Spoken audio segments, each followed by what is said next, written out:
Welcome to day 2 of the breakdown for Yu-Gi-Oh! Day with all the information that I've been supplied to everybody. Thank you for everybody that's dropped a list in here. Let's smash on into this, shall we?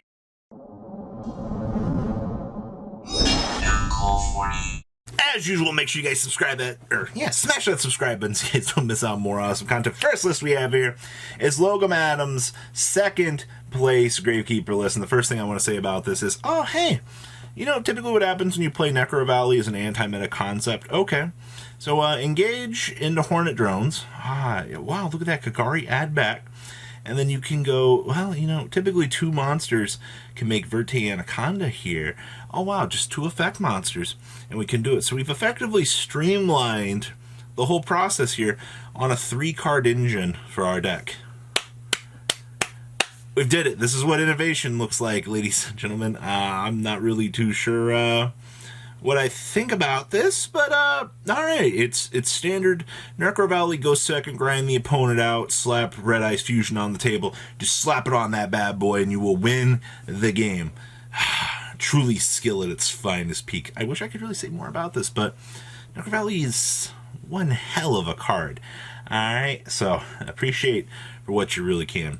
Next up here, we have Leona Garcia's first place Numeron Monarchs out of Yu-Gi-Oh! Day.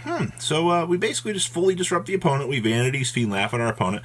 Of course, we don't get Dark Ruler No More. Of course, who would want to get Dark Ruler No More playing this deck? I feel like I would get Dark Ruler No More. Outside of this is just standard Numeron Monarch shenanigans. Basically, you use this engine as an OTK factor to basically mess up the opponent's day. Link into something like a Megaclops and or a Saruja, so you can sculpt your hand to be able to set up. Also, Link Slayer here acts as a basic extender for this deck. So, hand trap your opponent out. Mess up their strategy during their turn. Attempt to not lock them because we are playing the appropriate cards. But this is pretty straightforward. So, talk about unfair, annoying decks in the game of Yu-Gi-Oh! For 500. But yeah, this is Leona Garcia's first place list. Next up here, this is Damon McDougall's first place list out of his. He only played with a 12-card side deck here. You can deal with that and change it how you want. But we have Frightfur, and we've kind of seen that this deck can do things at the pinnacle of its rogue choices here. Honestly, like, being able to wail during your opponent's turn for the interruption is really the best part this deck has going for it. Also, surprise, no Dark Ruler No Mores, so you can break those heavy hitter boards here. We were just doing standard fluffle shenanigans, polymerization up, and then start building through those big boards. I'm not exactly sure what the size of this Yu-Gi-Oh! Day was. I'm pretty sure that this one was a little bit smaller than most, but to be honest with you guys, I think that streamlining this build is pretty standard, honestly. I really don't see anything that sticks out to me too much here. I've seen builds that try to play more, or like the Necro Fusions are just typically a side-in as well. Alright, Paleo Frogs. Akano gave me this one, because this did well at their Yu-Gi-Oh! Day. But what's so out of like left field about this?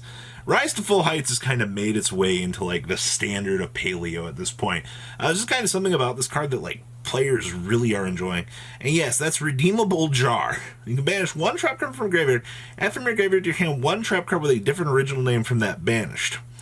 That's a continuous trap card that lets me recur back every single turn.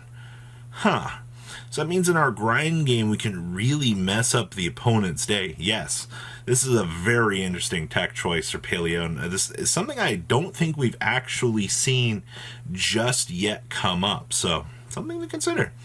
Next up here, we have Tyler Nakamoto's first place Tri Brigade list. Oh, does this surprise anybody? Still 2 cats, by the way. I feel like 2 or 3 is about the right number. We are also playing the Zodiac package main decked here. So, cool thing about this is we're just going to go Rat Peter drop and then start our day here. And then we just Zeus our opponents. The same concept that we initially were doing from the previous builds. But the big takeaway from this is with the loss of Trident, not really too much you can do. I'm also kind of starting to notice that 2 Karis has kind of moved its way up as the frequency of a norm at this point, which I don't think is too much of a bad thing. I think that this is okay as it is. Honestly, just opening more hand trap ratios might not necessarily be a bad thing. So remember, guys, Revolt is still one heck of a good card at this point in Yu-Gi-Oh's life. I really don't see anything else. Yeah, nothing else too crazy about this list. Next up here. Oh boy, this is Bao or Frank Nye's first place list for his event. We are actually playing frickin' Trickstar Mech Knights. Oh my god, with Alistair. Man, this should be such a callback here. Literally, Candina Corobane off of, Light Stage is Verti Anaconda. This is the reason why the OCG literally wanted this whole engine ban. It's only a 1-card engine here. We've also playing the Magicalized Fusion here, so that not only can we ruin our opponent's entire day, we can loop back around here, baby, and we can do it again. There's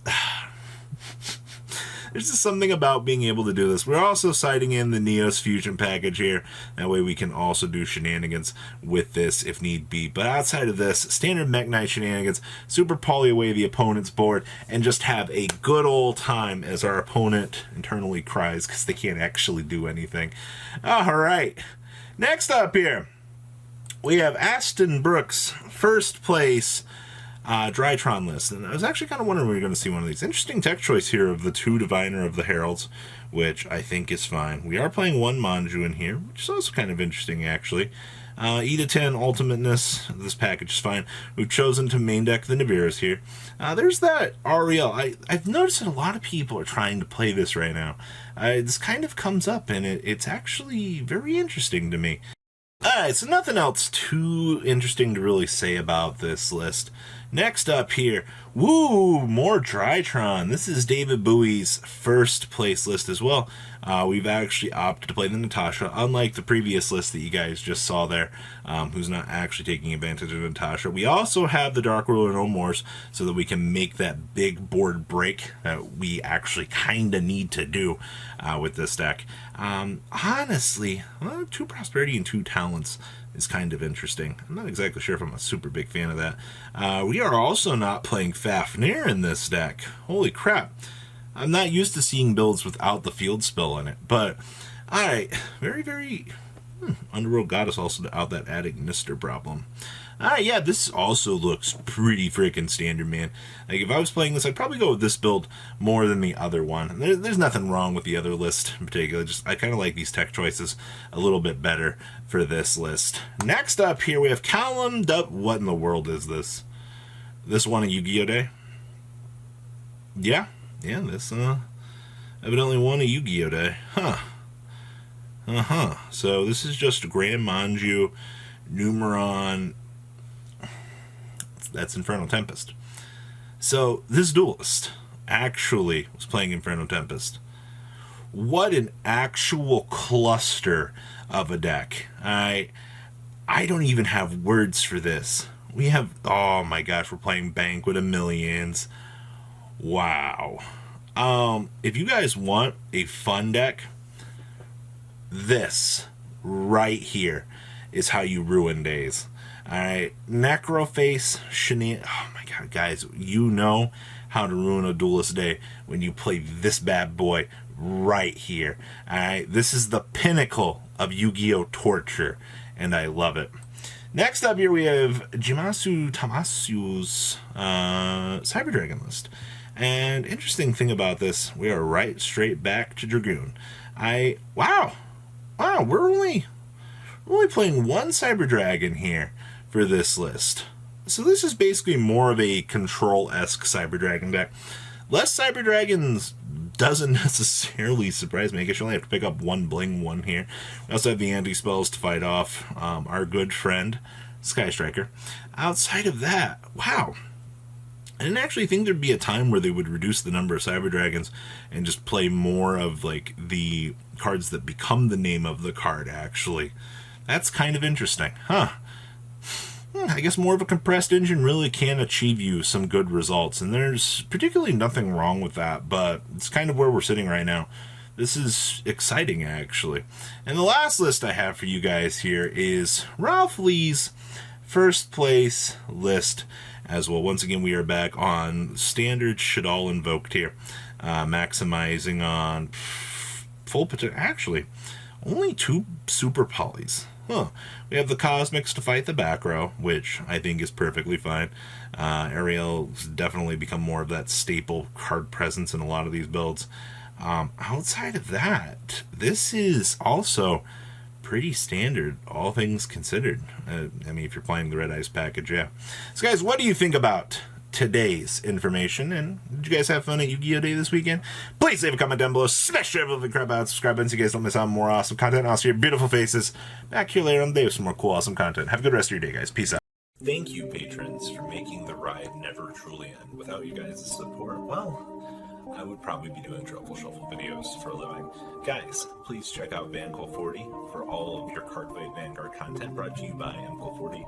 And if you are looking to pick up singles, check out mcoolgames.com for your trading card game needs. Thanks for watching, everybody.